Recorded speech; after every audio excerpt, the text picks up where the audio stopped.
Hello à tous, c'est Audrey, j'espère que ce soir vous avez très faim parce qu'on se retrouve pour une recette turque, une soupe au yaourt avec un peu de riz à l'intérieur qui va cuire tout doucement. À la fin, on met du beurre fondu et de la menthe séchée. Je peux vous assurer que c'est prêt en quelques minutes, qu'il n'y a pas énormément d'ingrédients et franchement, ça le fait et vous allez vous régaler. Allez, vous êtes prêts?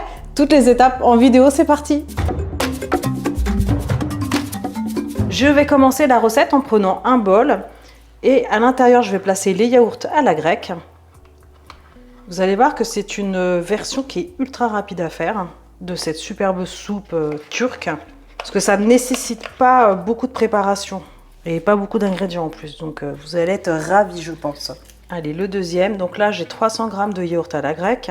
Je continue en y ajoutant l'œuf.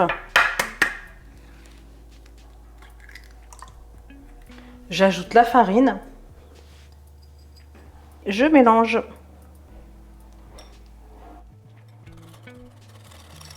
Alors dans certaines recettes, on trouve que le jaune d'œuf, dans d'autres, on trouve l'œuf en entier. Pour ma part, j'ai déjà essayé les deux et franchement, ça ne change pas énormément. Donc plutôt que de ne pas trop savoir quoi faire d'un seul blanc, moi je préfère utiliser la totalité. C'est bon, c'est prêt. Ensuite, je vais m'équiper d'un faitout, d'une casserole au choix. Je vais ajouter la petite mixture yaourt à la grecque avec l'œuf et la farine. Ensuite, je vais ajouter le riz. Alors là, c'est du riz vraiment classique, du riz basmati. On peut utiliser différentes sortes de riz. Pareil, j'ai même essayé aussi avec des petites pâtes ou de l'orzo. Ce sont des petites pâtes qui ressemblent à des grains de riz, mais beaucoup plus gros et un petit peu plus loin. Donc moi, je fais le choix de le laver. Je fais exprès de retirer une partie de l'amidon parce que comme j'ajoute de la farine, de toute façon, ça va avoir son petit effet onctueux. Donc je trouve qu'avec l'amidon du riz, ça fait trop. Donc certains laissent l'amidon. Moi, je préfère le rincer et voilà, et ajouter la farine et je trouve que l'équilibre est vraiment parfait. Donc là, j'ajoute le riz, bien lavé. J'ajoute une petite pincée de sel. Au besoin, je rectifierai après. Et ensuite, dans la foulée, j'ajoute 1,5 litre d'eau. Alors de l'eau tiède. De l'eau un petit peu chaude, mais pas trop. De toute façon, on va porter le tout à ébullition juste après. Et ça part en cuisson. Allez, je porte à ébullition, donc en surveillant bien. Alors, je vais juste attendre que l'ébullition apparaisse. Là, on voit la petite ébullition apparaître. Donc, à ce moment-là, je mets vraiment tout de suite sur feu minimum. Et je vais laisser mijoter comme ça 15 à 20 minutes en gardant un œil dessus. Allez, à tout de suite. Ma soupe au yaourt est bientôt prête. Donc là, il reste encore 2 minutes. En attendant, j'ai préparé la petite sauce. Alors, c'est tout simple. Ici, j'ai 20 g de beurre que je vais tout simplement faire fondre.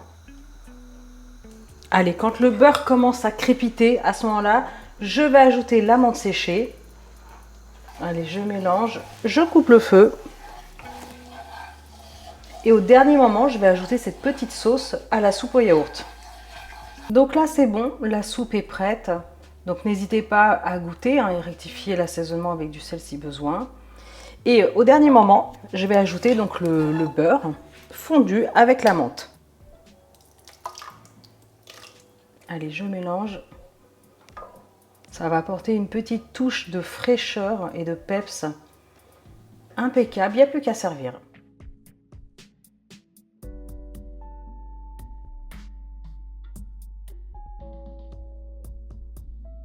Et voilà, notre soupe au yaourt est prête. Franchement, je vous assure que c'est pas compliqué à faire et que c'est plein de saveurs et surtout que vous allez vous régaler. Allez, dégustation!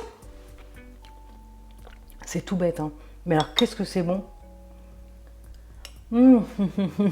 C'est trop bon avec cette petite touche de menthe. Oh là là là là. Oh, écoutez, c'est un vrai régal.